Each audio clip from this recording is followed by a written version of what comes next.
I want to start with just a general discussion about brain states as they relate to the things that we're going to be talking about here for the next few minutes. And this gets into more of the science about the brain. So I've talked about the left brain and the right brain a bit. I'll bring that back into form as we go forward. But again, remember, the left brain is the analytical, the right brain is the creative or the intuitive, if you will. They need to work together. But they do operate a bit independently. You know, your right side operates your left side and vice versa. You know, we know all this stuff about the brain, but the integration of brain activity, this is where it gets interesting, is emotional states also affect the brain.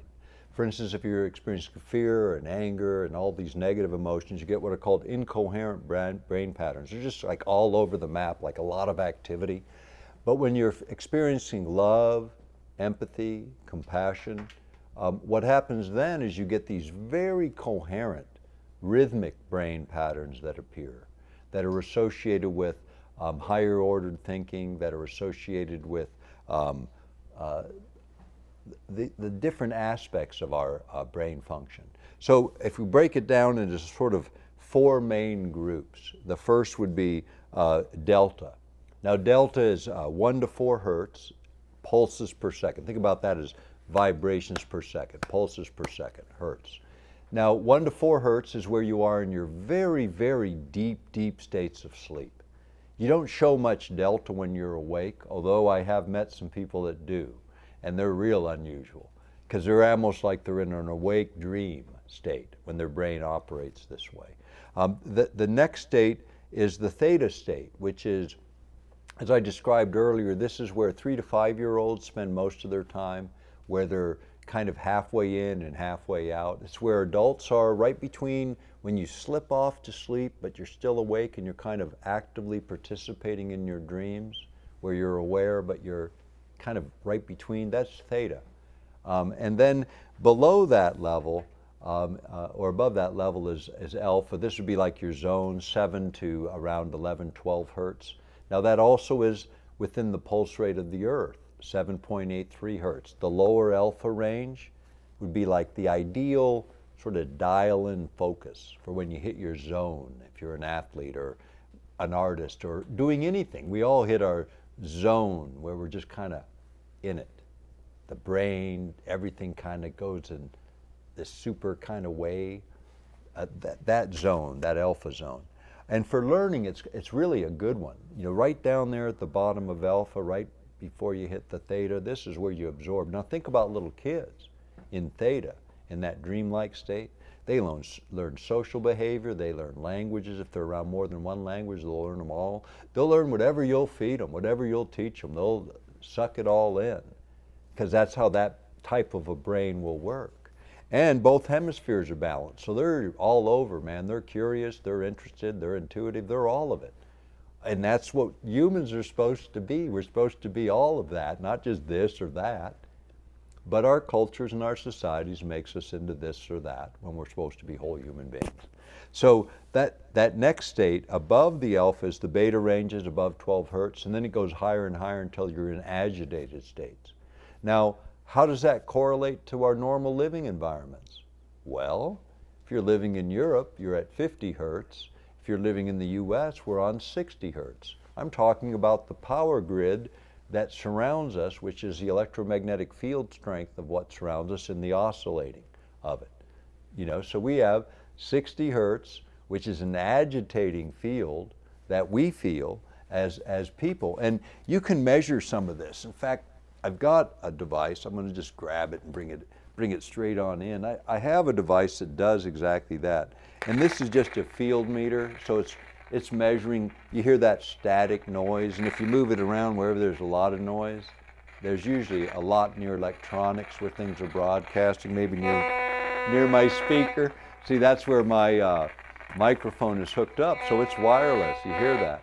And so what this does is it tells me where the electromagnetic fields are within a room. So when I take this in my bedroom, it's quiet.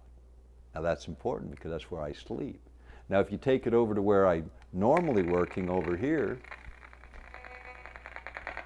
it's normally really quiet. But what we've got is all the hardware triangulating on my position making it the noisiest position in the room. And normally this is the quietest position in the room. Now, why is that important?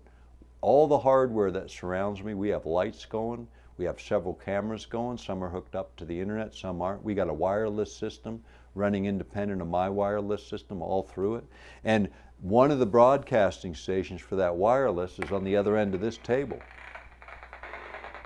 right there. And that's the sound of a wireless system, that particular beat.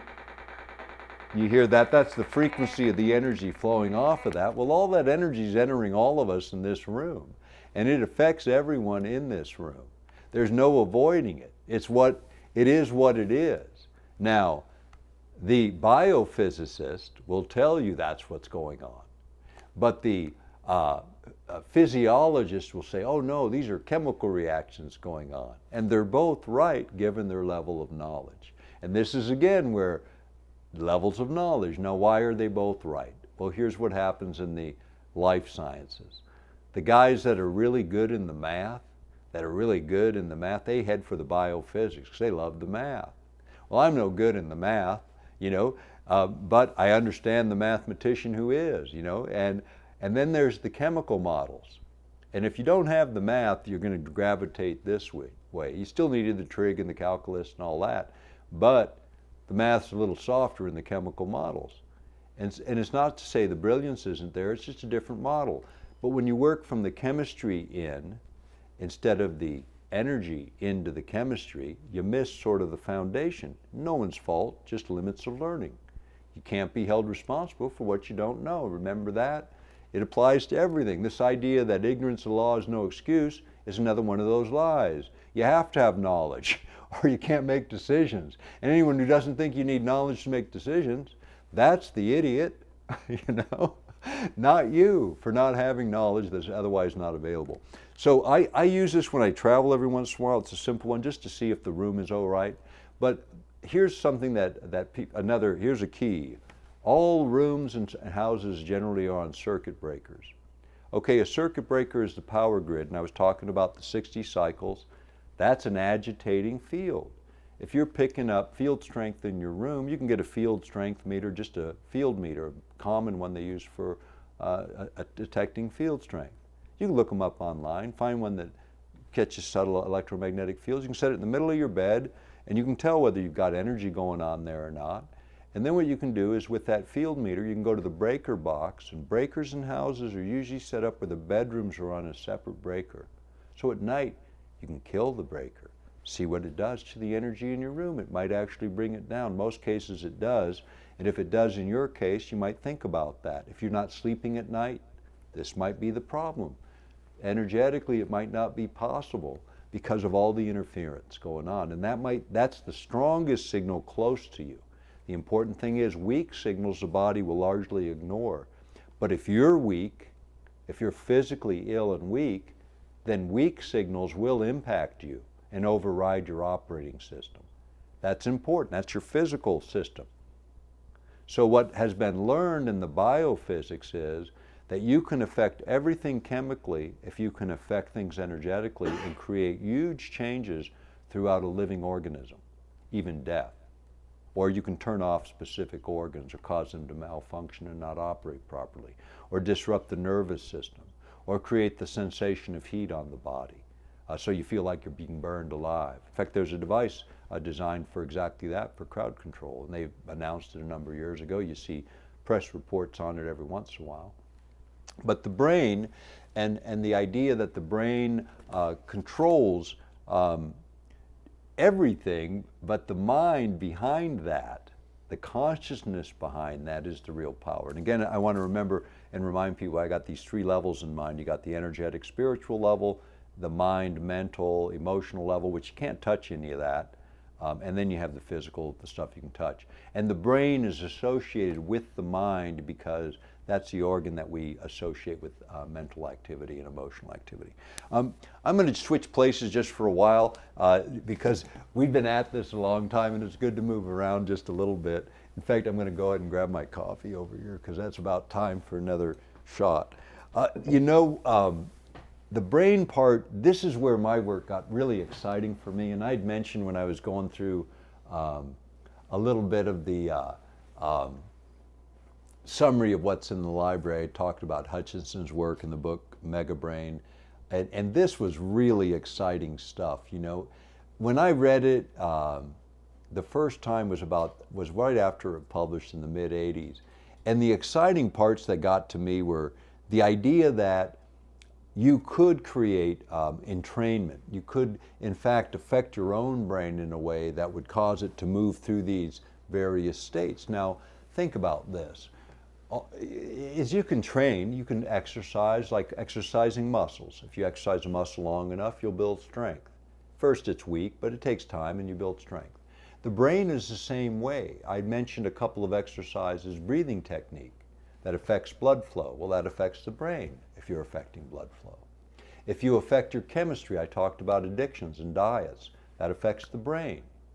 Affects stress levels, right? Sugar, food, it affects how you feel. I drink a little bit of coffee because we're going a long day. I know this is going to pick me up a little bit. If I don't drink 10 gallons a day, I'll probably be all right. You know, I drink a few cups. In fact, there's things within health that say not so bad in moderation. In fact, most things they say not so bad in moderation. You'll notice down here over in some of these images, I have a little bit of red wine around. I don't drink wine, maybe a glass a year, but I have it around because I know a lot of people, and that helps people in a social setting relax, but abusing it can be pretty horrible. But they say a glass of red wine is good for your health. When you look at Mediterranean diets, which include rich wines, you see that. When you look at what they get from grapeseed extract and some of the healing properties that are involved, maybe they make sense. You know, there's a lot of things that we don't fully understand that make a lot of sense. The old models were natural models that got replaced with chemical models. But when you get back, again, energy healing, healing with the hands, you know, we read about this in all different traditions. What does that mean? We'll get into that a little bit later, but we will get into that. Energy is the essence of it. Now, I talked about acupuncture a while ago, and I want to demonstrate a little bit of that. Now, this tool, I'll talk about it, and I'll show it. This is to measure skin resistance and to locate points. So all this does is locate them. I have other devices that locate them and stimulate them. Now, if you think about acupuncture, and let me talk a little bit about it, so I'll kind of fill in where people don't know and re-inform those that do. Acupuncture is not associated with the circulatory system, not associated with your nervous system, not associated with the muscle system or the skeletal system. It's an energetic system separate from all of those that does not correlate with those, is separate. Now, I had mentioned one of my mentors, Reiho Michaela, who I met years and years ago at that international conference on biorhythm research. And his area of expertise was electrophysiology. Now, what I found out later is he had then moved to Australia, and he was studying electrophysiology, and he was doing some work, and he had this big chart on the wall of the human body, you know, the front and the back of the human body. And for 2 years, he had had students, graduate students coming in, and with a device similar to this, but not for acupuncture, what he was doing is, and let me turn it on so you can see what's going on here, is you'll hear a sound, and you'll see a light flash, and that light it's about conduction. I'm holding a conductor, so current is going to flow through me, but everywhere I hit a point, see, there's an acupuncture point right here on my finger that an acupuncture chart would show you. And it makes a noise and it lights up when I hit it. And I can set the sensitivity a little bit. And this is because everybody's skin resistance is a little different. But as soon as I hit a point, I get a signal. And this is what's important is, this proves that there's another energy system that is separate from all the others because you can measure it. And on everybody, the points are the same. The energy distribution system is the same, but it can only be detected if you measure the electrical properties within a human being through a tool like this. Now, think about this. Go back in time, thousands of years. Okay, before all the interference patterns around us. Because I showed you what's going on here today is done, right, with this device. All of what man has done since since we started introducing artificial systems, which starts with Tesla and Marconi, right? Goes back to the beginning of all this, to Edison, to Tesla, to these guys. And I'll say this about Tesla too. Him and Marconi got in a big fight about who invented radio, and when it made it to the US Supreme Court, Marconi lost, although the school district still doesn't teach it right. They ignore Tesla. But he invented radio first, and the US Supreme Court records show it. It's just way after everybody claimed victory for someone else. The thing about all of it, when you think about, again, the mind and what it's doing, what can we do with it? Brain entrainment.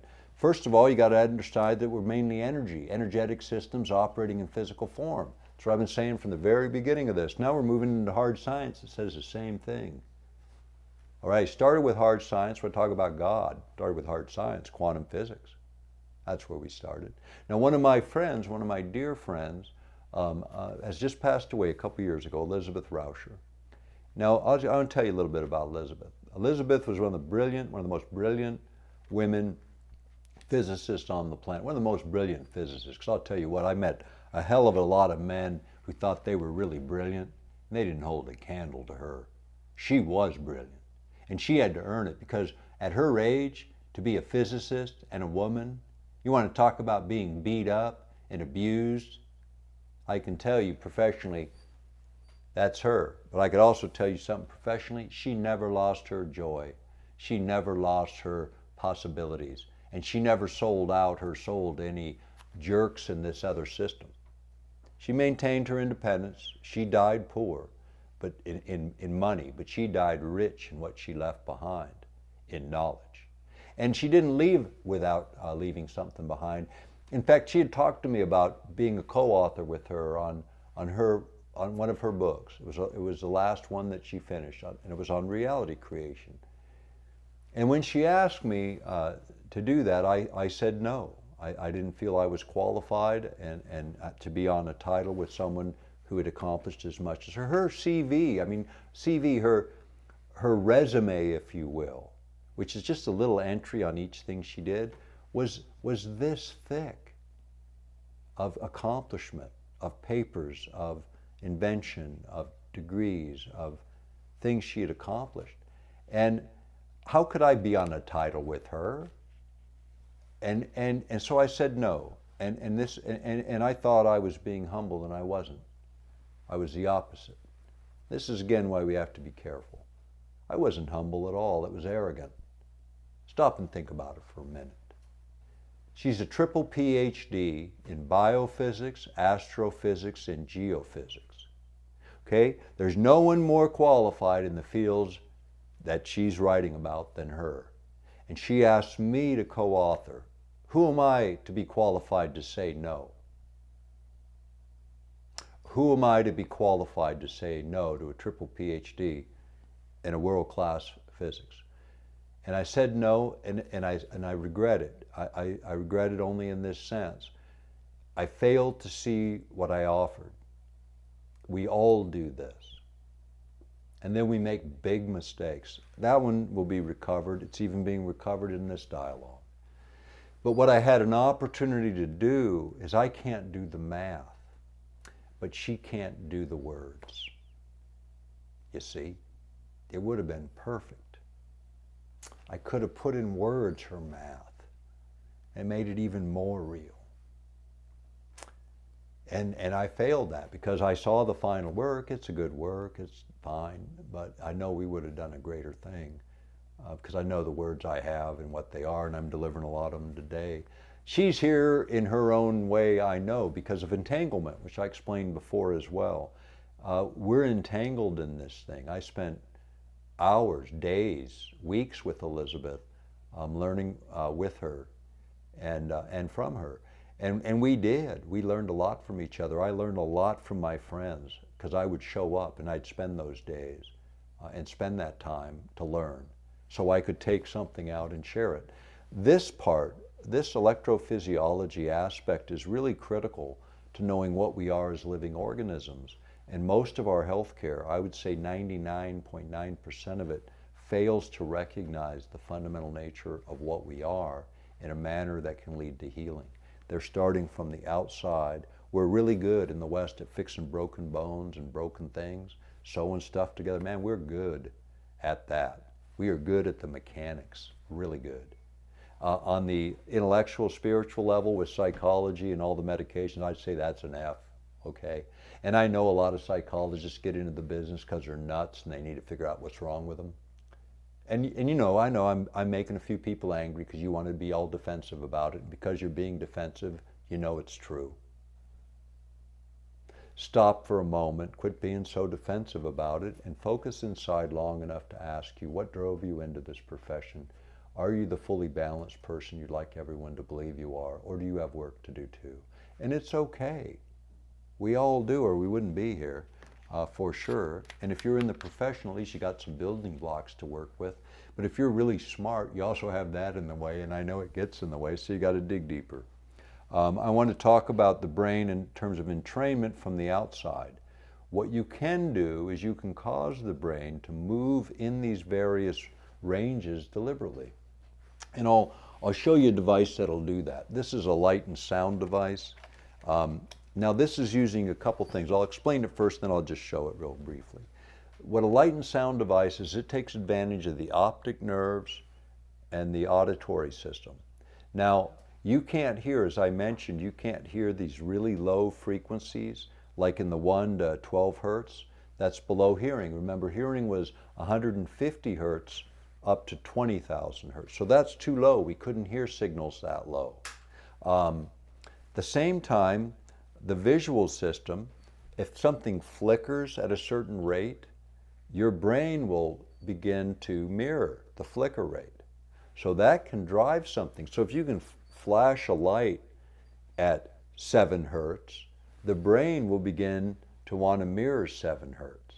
Then what you can do with sound, because sound operates differently, a guy named Robert Monroe from the Monroe Institute, and there's a lot of controversy about that. I'll talk a bit about that in a while. But what he did, he was a radio engineer, and he had a number of experiences. I got 3 of his books over there in the esoteric quarter of the bookshelf. But what he was about,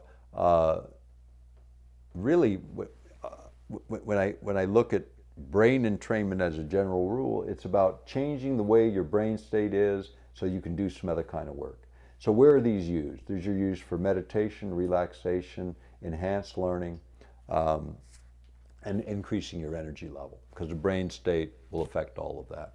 The difference is this drives you, it pushes you there by locking on, in the case of the eyes, it locks onto the optic nerve, it creates that flash. In case of the ears, because you can't hear those low frequencies, say it comes in at 10,000 hertz within the range of hearing in this ear. It comes in at 10,007 hertz in this ear. What happens is the waves cancel and leave a beat, a standing wave of 7. So your brain locks on to 7 hertz. So you can use binaural beat to get a standing wave that's in the range where the brain will entrain. Now what Monroe did when he created the auditory portion of that, he actually filed US patents, and those US patents show the brain before and the brain after. And for those that have seen the video, and those that are on the Hidden Monks and have joined to get the free videos, you get copies of all those. But it has in there demonstrations of everything I'm talking about at a much deeper level. And that's there. It's there for a reason. It's there to make it available. But the idea of entrainment is you can decide with a device like that you want to get into a highly meditative, relaxed state. You can do it. And the way it's a simple device. It's an on and off switch, one switch. It has a set of pre-programmed programs, so you don't have to think about a lot of stuff. You hit the go button, basically, on the device, and it'll run a program for you. Let's get one going here.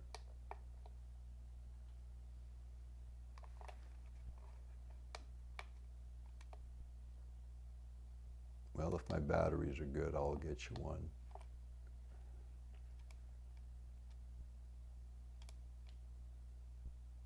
Okay, there we go. Okay, what you get in this is you'll get a tone. Let me kick the volume up and I'll let you hear it on mine.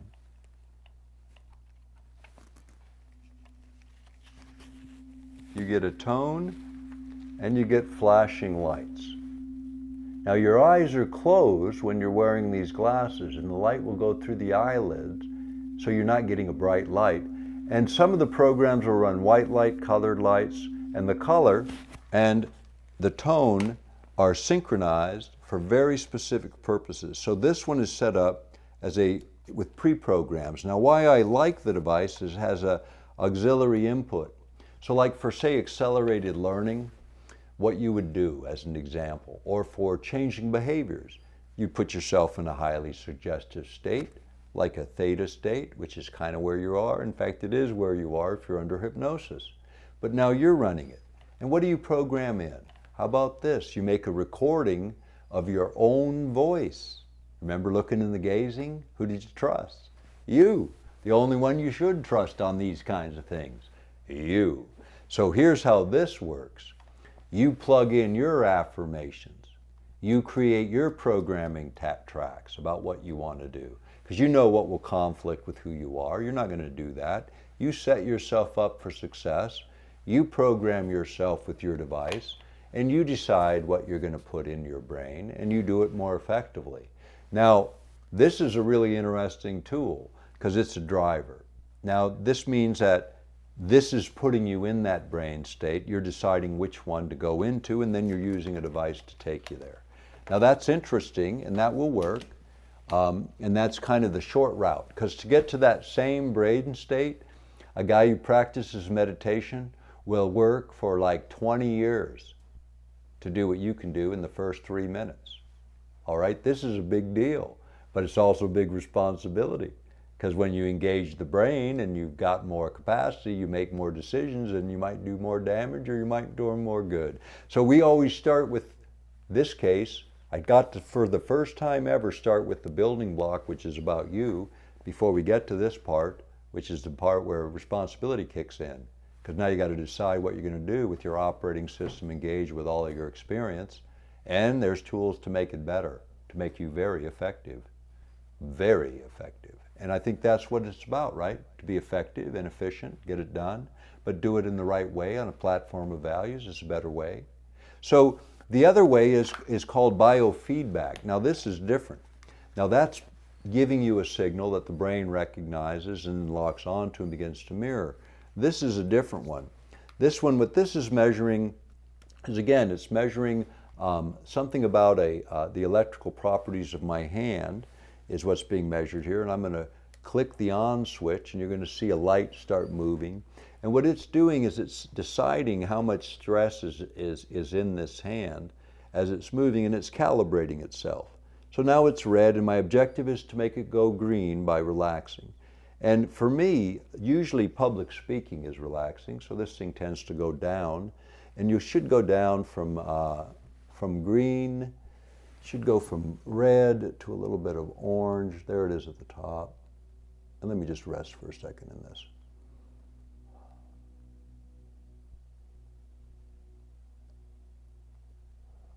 Now, the best I can do is get it into the orange range because I'm in the middle of this presentation.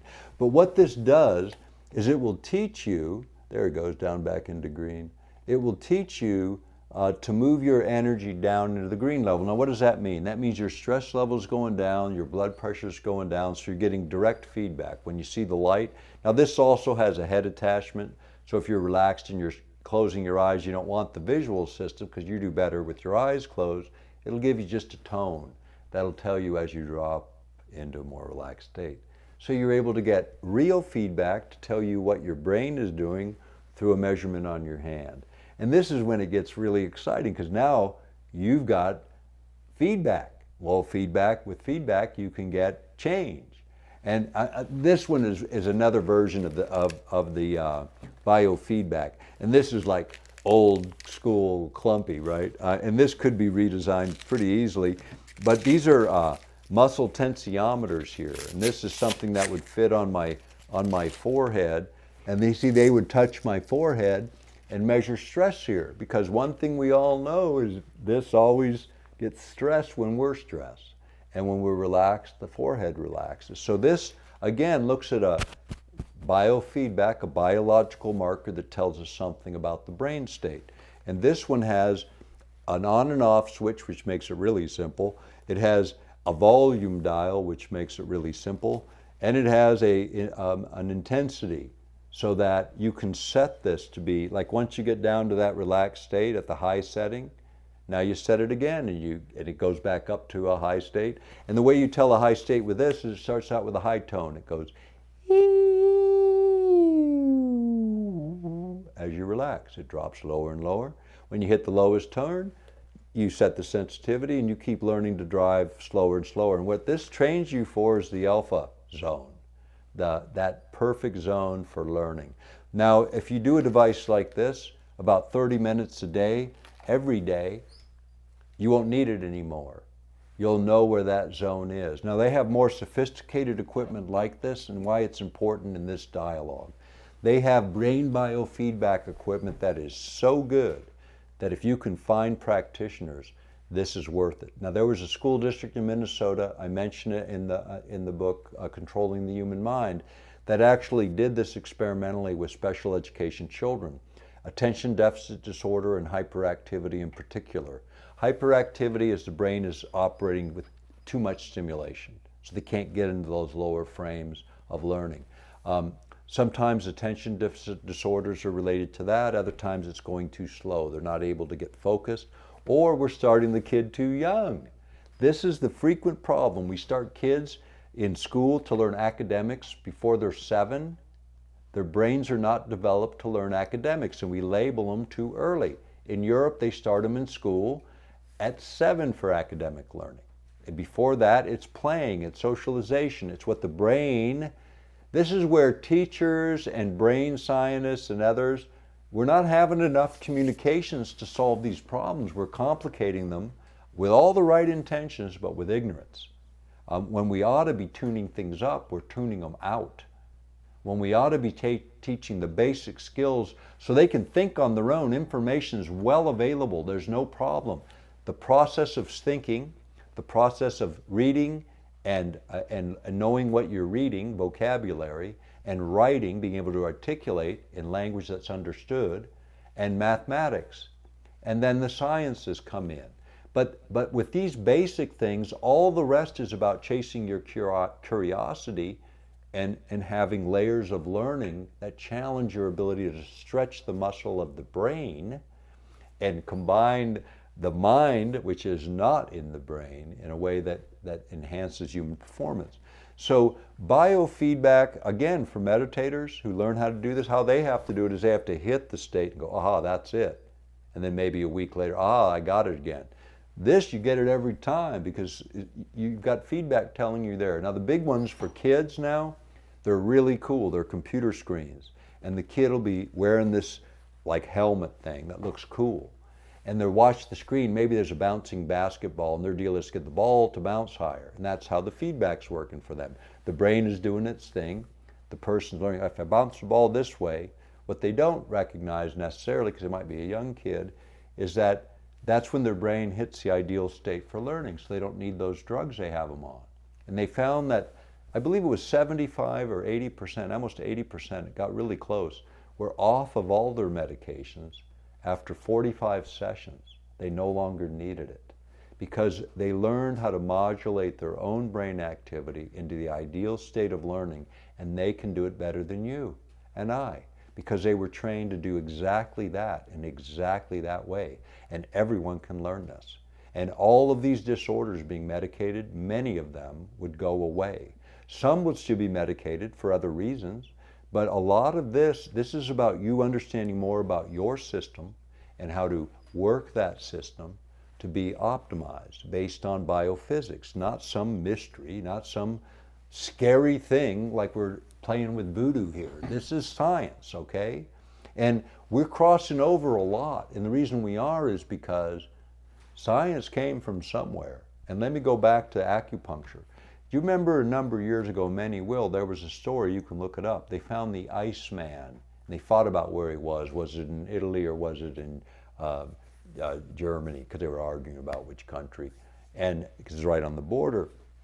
What they found is, they found this man that had gotten frozen in a glacier, and he had his herbal bag and his medical bag and his tools and all the stuff that primitive men had. And he had tattoos all over his body. And then somebody, when they were doing the autopsy, recognized, hey, these tattoos correlate with acupuncture points and acupuncture meridians. Isn't that interesting? And then when they did the autopsy, they went, wow, this guy's disorders correlated with those meridians and that acupuncture points for treatment. I wonder how, and then they go, I wonder how the Chinese got all the way to Europe all those years ago. Because that's the leap they made. Well, why would they make that leap? Why wouldn't somebody else observe what this little machine can detect, right? That there's an energy difference on the surface of the body. And the most sensitive instruments are these, our hands, if we know what we're doing. Now, the background noise that I was talking about, 100 years of radiation, there's 1 billion times more artificial radiation around us than nature ever produced. Radio frequency alone, since radio frequency was introduced, is like 200 million times more energy than what nature had in radio frequency. So you could think about it this way. If you walk into can't do it anymore, but when we used to be able to walk into a crowded room and it was really noisy, you could filter out all the background noise and hear the conversation. Well, that's what we do with the EMF, the electromagnetic field soup that we're swimming in every day, is we filter it out, we compensate for it, but it stresses our living organism every day. And here's how you notice it. And now I can say this around the world because even the German power grid fails. And 20 years ago when I said this in Germany, they all looked at me like, power failure? They'd never experienced one. They experience them all the time now because the grid won't support what's being consumed because they're doing it in a way that they think is right. But in the end of the day, when the lights come back on and industry turns on, they're not going to have enough power to run the place because they took it all offline. But energy, as it relates to the brain, as it relates to how we look at our health, how we look at our world, it all reflects on an upside down basis. If we think about health from the standpoint of energy, we think about matter from the standpoint of energy, we think about energy itself and what it is in a modern culture, and that'll be one of the last things we cover today, is this is where, again, big things can happen. You know, where's the big money spent? It's spent in government, it's spent in defense, it's spent in healthcare, it's spent in education. So addressing these big things, which is what I'm going to do as we walk through each thing today, there are ways to approach it. Education we dealt with. I mean, those are radical differences, but hey, are you ready for radical change when nothing's working? And I'm not talking violence, I'm talking rethinking the equation when it's failing, putting fail on it. Not blaming people or playing that game, just realize it's not working and that there's better ways to do things, and we should be arguing over solutions rather than continuing to rehash the fact we got a problem. And that continuously has been the issue. When you look at brain balancing, when you get both hemispheres working correctly, then you have full engagement where the creative and the analytical can work together. And that's how really interesting things get created. And then by approaching creativity generally and seeing that as the most valuable attribute of human beings, because it's soon to be the only distinguishing characteristic between human beings and machines. Because the efficiency of machines, and we'll talk more about that later, is about to change the game for most working people. And this is a big deal. The reason there's a big reset in economics and politics coming is because the guys running the show are going, what are we going to do with all these unemployed people? You and me. What are we going to do with all these people that we have to figure out when we don't need them anymore because machines do the work? And we'll be talking about it. But we have something that machines don't have that a lot of us have forgotten, is we are, firstly, not machines. This is the difference. We're not this machine of the body. That's what we keep screwing up and thinking we are. Yeah, we're in it. Yeah, we're in this world, but we're here to do something called creation. Not out of shortage, but out of abundance. And I want to get more into that as we move into it, because I don't believe in shortage. Look around this universe. You know, we're little ants scratching on an anthill of the universe when we think we're doing something on the earth. Now, we're doing it bad in a lot of ways. No one can deny that. It is a mess and it needs work, a lot of work. But it's not for lack of people here that can solve it. It's because a few people in a few positions would just like to keep it going the way it is because they don't care, because it's working just fine for them. And they don't care. They don't identify with you in the same way as maybe they could. But nonetheless, our choices are our own. And I'm not naming names about who the bad guys are. You all have your own list, I'm sure. I have mine. But it's not time for that anymore. That's what's not working. That is what is not working. I want to talk just a little bit more about the brain. Matter into form I've talked about. A lot of this has come in before. The electromagnetic fields and field effects, there was a really good work done. It was done in the 1980s, and it was a radio frequency dosimetry handbook, and I've quoted from it often. It was set up, it's a big thick thing, it was University of Utah with the Air Force, trying to come up with the radio frequency dosages necessary to override each of the vital organs, the kidneys, the liver, the lungs, the heart, and so on. And from the basis of that research into that, they were trying to develop a system of weapons that I've spoken about for years, non-lethal weapons. We'll get into some of that. But what they discovered in all of this is energy basically was the system, the new system for change, where it was really going to change in terms of warfare. And we're beginning to see some of that now. We'll see more of it later. I wrote about this with Jim Roderick in 2000 in the book Earth Rising and Earth Rising 2. And these were, you know, when we did these are electronic only pretty much now, but when we did these, it was like a warning. There's 1,000 source documents, and they're not phone booth conversations. They're documents. They're real science. And it was a warning to say, hey, we're about to see some real mess happen here. We need to do something about it. And well, now it's here. 20 years later, well, we made it. We got here, and it's a mess. And now it's a bigger mess than any of us anticipated, or maybe not. But it's bigger than most people anticipated, for sure. When I think about induced emotional states, these things can do that for you too. You know, you can deliberately agitate someone if you know what you're doing with the basic understanding of what I just explained here. You can create a state of panic even in a big mass of people and have a pretty good effect. J.F. Gordon MacDonald, geophysicist at UCLA, wrote a chapter in a book called Unless Peace Comes. And he talked about if we could ever figure out how to do certain things, like electronically stroke the ionosphere, we could change the behavior of people over a whole hemisphere. And then he echoed the work of people like Jose Delgado, who wrote about this. He actually went to the same university as one of my mentors, University of Madrid. He studied electrophysiology too, just 8 years sooner than Rejo. He got his from the class of 1950. That's the year my dad graduated from high school. 1950. You know, when I think about the technology, that's 70 years ago. Now, what was Delgado doing with the technology of mind control? You know, what was he doing? Well, he was doing it the crude way. He was implanting devices in like bulls and animals, primates mainly, and then turning on electric circuits to send radio signals in to make them do certain things. And there's one dramatic image set of his, and it was in a book called Towards a Psycho-Civilized Society. Let me say that again. Towards a Psycho-Civilized Society. That was written in the 60s when he was over at Yale University. And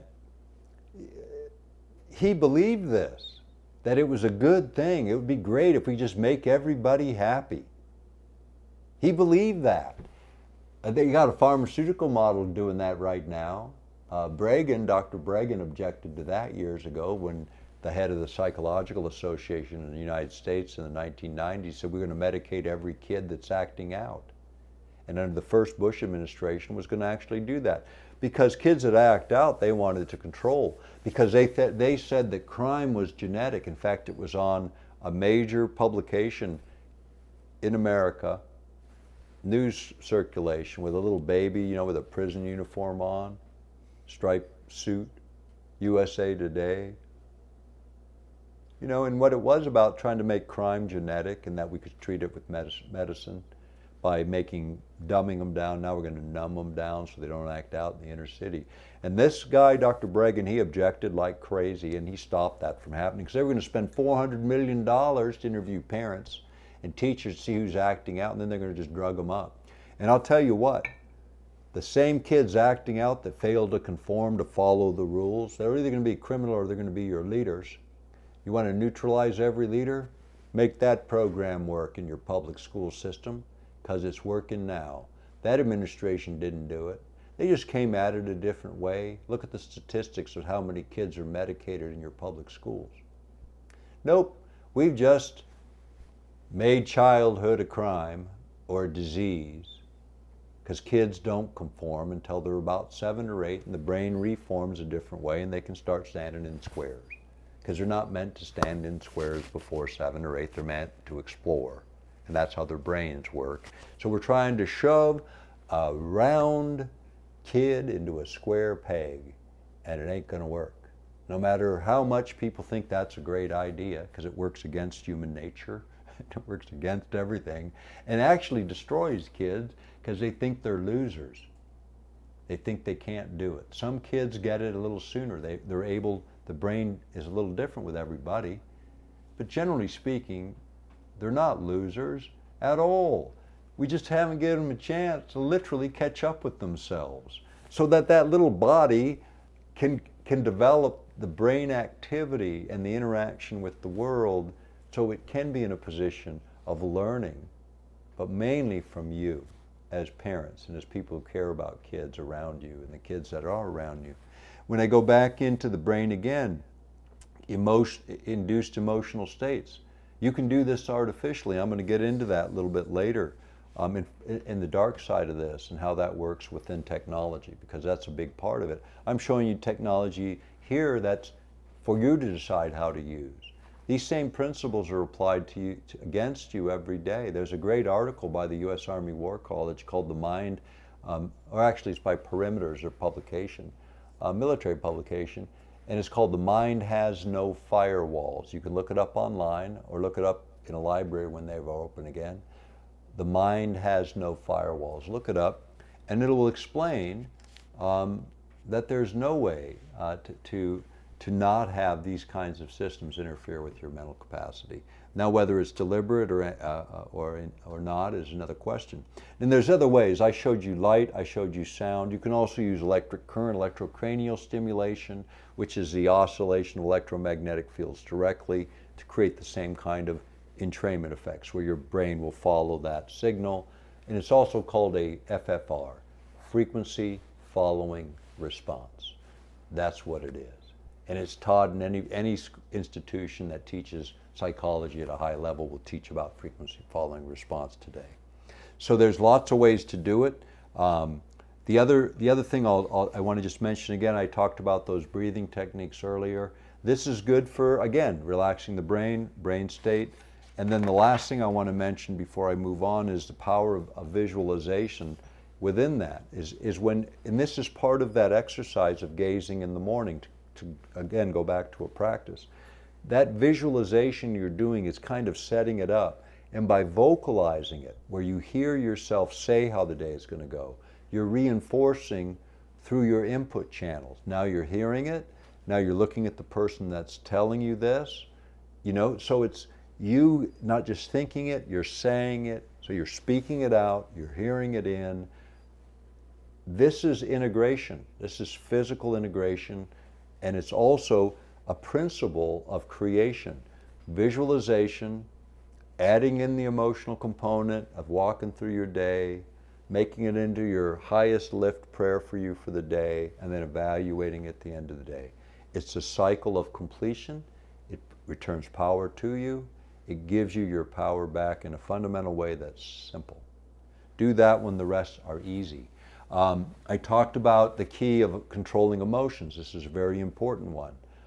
The idea of when you notice it, Be the observer of it. Catch it right in flight. And I did this. I said this on the radio some weeks ago. I had someone in my house that provoked me to anger like I've never been angry before. In fact, during that week, I expressed more anger in that week than I have adding up everything in my whole life. I'm serious, and I'm not an angry person. I mean, this guy did, he did. But he didn't do it. He did push my buttons, and I'd been making a prayer. I wanted to be able to push my button, and my buddy Chad, who's listening right now, that button that I'm pushing is the one that got pushed today to do this feed. That was the button I wanted to push, to finally get all this out in one feed. And so Chad says, all right, let's do it. And then I made it really complicated. And he said, why is it so complicated? I said, because it's 50 years of my life. I'm not just going to do it in just a simple way. I'm going to deliver this so people might use it, and I can close out this part of my life and move into the next. And don't think I'm going anywhere. I'm just having little different things to talk about, and I think you'll find them interesting. At least I hope you do. And if you don't, you won't see me doing this for very many more years, because I'll find something else that is interesting, and I do. I have a lot of interesting things.